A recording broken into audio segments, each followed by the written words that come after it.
আসসালামু আলাইকুম রহমতুল্লাহি অবরকাতু। সকল রোগ থেকে মুক্তির তাবিজ বলতে পারেন। সকল রোগ থেকে মুক্তির একটি আমল আজকে আপনাদেরকে শিখিয়ে দিব ইনশাআল্লাহ। অত্যন্ত শক্তিশালী পাওয়ারফুল একটি আমল। এই আমলটি করলে ইনশাআল্লাহ আপনি যে কোনো রোগ থেকে মুক্তি পেয়ে যাবেন। যত বড় রোগ হোক না কেন ওই রোগ থেকে আপনি মুক্তি পেয়ে যাবেন ইনশাআল্লাহ। তাই তো এই অত্যন্ত গুরুত্বপূর্ণ ভিডিওটির মাঝে কেউ অমনোযোগী হবেন না। সম্পূর্ণ ভিডিওটি দেখে আমলটি শিখে আমলটি করবেন ইনশাআল্লাহ। যত বড় রোগ হোক না কেন আপনার রোগ ভালো হয়ে যাবে ইনশাআল্লাহ। আল্লাহ পাক রব্বুল আলামিন পবিত্র কুরআনুল কারীমের মধ্যে সকল রোগের শেফা রেখেছেন। পবিত্র কুরআনুল কারীমের প্রত্যেকটা আয়াত যেন আমাদের জন্য রহমত এবং বরকত। আল্লাহু আকবার, আল্লাহু আকবার। আল্লাহ তাআলা পবিত্র কুরআনুল কারীমের মধ্যে বলেন, ওয়ানুনাজ্জিলু মিনাল কুরআনি মা হুয়া শিফাউ ওয়া রাহমাতুল লিল মুমিনিন। আমার আল্লাহ পাক রব্বুল আলামিন বলেন, আমি এই পবিত্র কুরআনুল কারীমকে নাজিল করেছি বিশ্ববাসীর জন্য শিফা এবং বিশ্ববাসীর জন্য রহমত স্বরূপ। আল্লাহ পাক পবিত্র কুরআনুল কারীমকে সকল মানুষের জন্য, সকল মুমিনদের জন্য রহমত এবং বরকত এবং শিফা হিসেবে পবিত্র কুরআনুল কারীমকে নাজিল করেছেন। আল্লাহু আকবার, আল্লাহু আকবার। তাহলে একটি আমল আপনাদেরকে আমি শিখিয়ে দিব, যে আমলটি যদি আপনি এই নিয়ম অনুযায়ী করতে পারেন, যত বড় পুরান রোগ হোক না কেন, যত বড় কঠিন রোগ হোক না কেন, আপনার রোগ সঙ্গে সঙ্গে আল্লাহ পাক ভালো করে দিবেন ইনশাআল্লাহ। তো কিভাবে আমল করবেন, কোন দোয়াগুলো পাঠ করবেন, কোন আয়াত পাঠ করবেন, এখনই আপনাদেরকে বলে দিব। যদি কোনো ব্যক্তি রোগাক্রান্ত হয়ে যায়, রোগ রোগাক্রান্ত ব্যক্তি, ওই ব্যক্তি কি করবে? আমি কিছু আয়াত বলে দিব, দোয়া বলে দিব।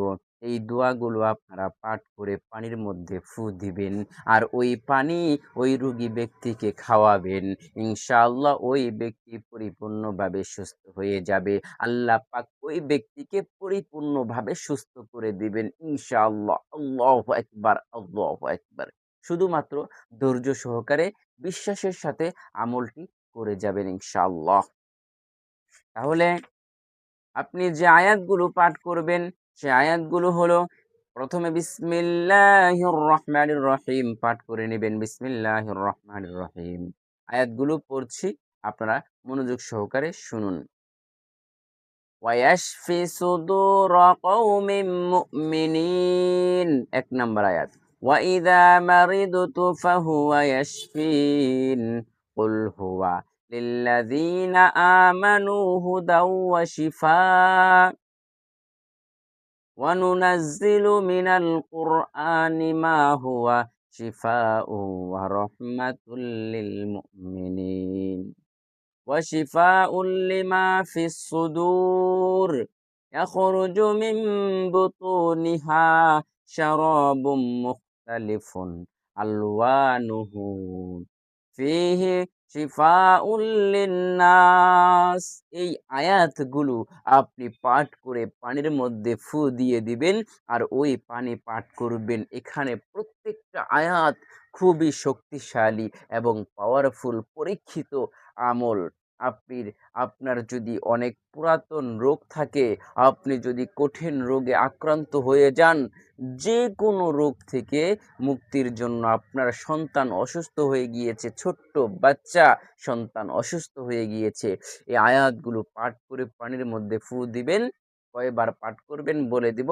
পাঠ করে পানির মধ্যে ফু দিবেন। ওই পানিটা আল্লাহর উপর বিশ্বাস রেখে আপনার সন্তানকে খাওয়াবেন, রোগী ব্যক্তিকে খাওয়াবেন। সঙ্গে সঙ্গে আল্লাহ পাক রব্বুল আলামিন ভালো করে দিবেন।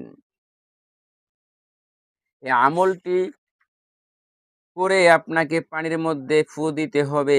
কয়বার ফু দিবেন এখন আমি আপনাদেরকে বলে দিচ্ছি। সকল রোগ থেকে আরোগ্য লাভের জন্য এই ৬ খানা আয়াত লিখে অথবা পাঠ করে পানির মধ্যে ফু দিবে, ইনশাআল্লাহ ওই পানি পান করাবে, ইনশাআল্লাহ ভালো হয়ে যাবে। তাহলে এই আয়াতগুলো আপনি ৩ বার পাঠ করবেন। ১ম বার পাঠ করে একবার ফু দিবেন, আবারও আরেকবার পাঠ করে ফু দিবেন, আবারও আরেকবার পাঠ করে ফু দিবেন। এইভাবে পাঠ করে ফু দিবেন। আমি ভিডিওর স্ক্রিনে এই আয়াতগুলো লিখে দিচ্ছি, আপনারা দেখে রাখুন। ইনশাআল্লাহ আপনি যে কোনো রোগ থেকে আল্লাহ পাক রব্বুল আলামিন আপনাকে মুক্ত করে দিবেন। আল্লাহু আকবার। তাহলে আমার প্রিয় মা এবং বোনেরা, যদি আজকের এই ভিডিওটি আপনাদের কাছে ভালো লেগে থাকে, অবশ্যই ভিডিওতে লাইক দিয়ে আমাদের এই চ্যানেলের পাশে থাকবেন। ইনশাআল্লাহ পরবর্তীতে আরো অনেক গুরুত্বপূর্ণ ভিডিও আপনারা সবার আগে পেয়ে যাবেন ইনশাআল্লাহ।